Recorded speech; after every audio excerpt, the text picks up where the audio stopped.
guys, pupunta tayo sa tindahan ni Kuya Jun.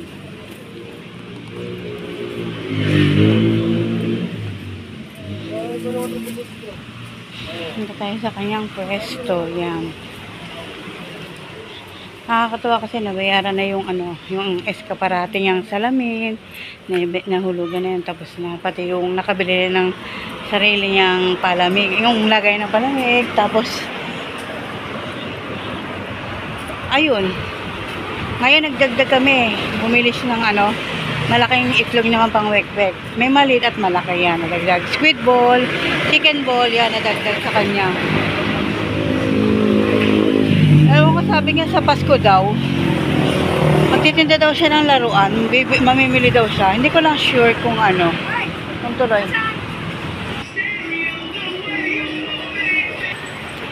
So ayan, dito pa tayo sa tindahan ni Kuya Jun. Ayan si Kuya Jun. Wala pa yung mga wek-wek nila. May malaki ng dagdag yan. Saka sweet ball, chicken ball yan. Ito si Kuya Jun nangangain. Ayan, nagtuwa balatang. Ito. So, ayan. Kuya Jun, musta? Nangangain ng mani. Nagbabal siya ng mga wek-wek. May bago sila yung big egg. Ayan. Ayan. Sabi Kuya Jun, magdadagdag daw siya ng laruan sa Pasko. Magtitinda daw siya ng laruan. Ayan. Ayan. Wala pa yung mga wek-wek eh. Ayan. Tapos yung mga speed ball, chicken ball. Ayan. So, ayan po yung update kay Kuya Jun. Ayan. Okay naman po yung kanyang Sa hapon ng maraming dito. Mga namimili. Nagpo-food trip yan.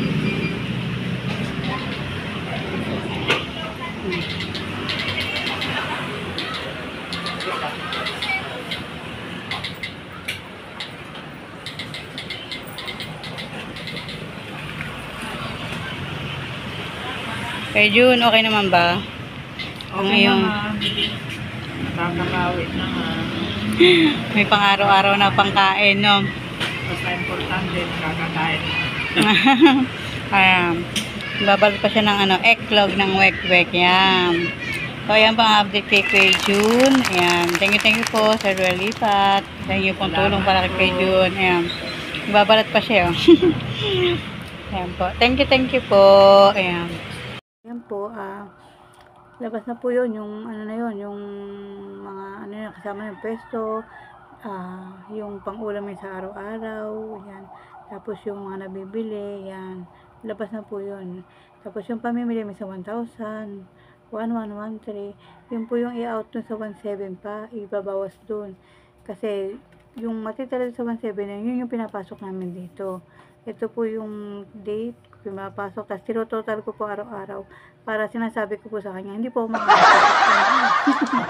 Kasi po, talagang may nakalista po yan. Yan.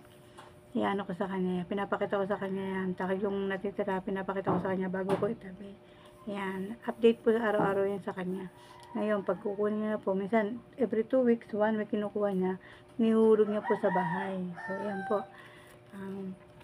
Mamaya po pupunta po ako sa pwesto ni Tatay Jun para po makita natin yung kanyang mga tinda. Ayan. Ganun lang po. Ayan. Wait lang po. So, ayan po. Ako po si Marjorie Campano. I-update ko lang po yung tinda ni Tatay Jun. Ayan. Salamat po ulit sa Lipat sa binigay niyo pong tulong sa kanya. Ang laking tulong po sa kanya.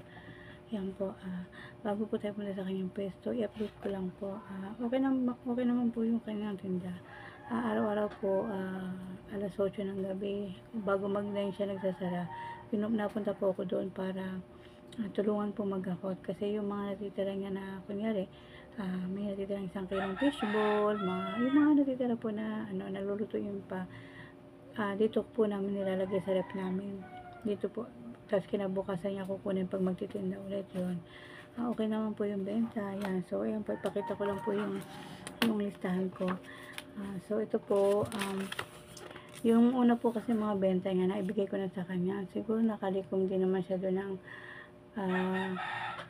2,000. Mahigit. Ayan. Nakahulog na rin po siya sa bahay. Tapos po yung palamigan na nakabili na po kami. Yung palamigan, nalagay ko ng palamig. Tapos yung estante po, nabayaran na rin po yun. Pati yung gano'n na inano ko sa kanila, nabayaran na rin po niya. Araw-araw po yun, hulog-hulog sa ano, hanggang sa natapos yun po. So, ito po panibagong lista. Ganito po yung ginagawa namin ko sa kanya. May date po, may date. Tapos, sa gabi po, kasama po namin siya dito. Dito po kami nagbibilang kasi sinusundo ko po siya. Dito po kami nagbibilang ng benta niya sa araw na yon. Then, pag mabilang po, ililista po namin yung nagastos niya yung araw. Kunyari, yung price po, naubos, bibili ng price. Yun, nilalagay po ko ng out money doon sa araw na yon, na benta na yon, yun yung out money. Tapos yung bayad po sa pwesto na 150. Tapos po minsan may yung binili ng yelo. Tapos yung minsan po may gas, yan, 300 po yan.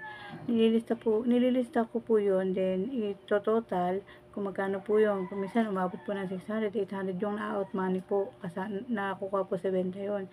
Tapos yung natitira po na benta, minsan 1.5, 1.4, 1.3, minsan 1.7 po, yan.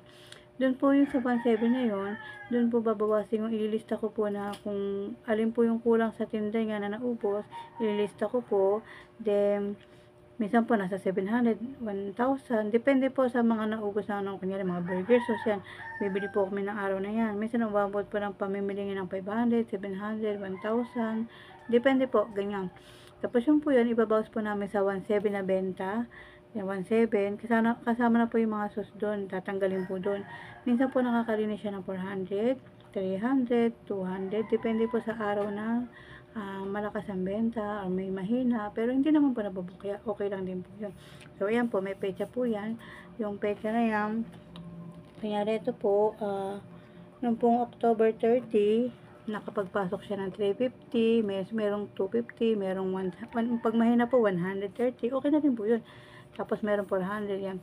Nililista ko po yung pecha, tsaka yung pumapasok na pera, tinototal ko po kung magkano yung perang, kasi tinatabi niya po sa akin eh.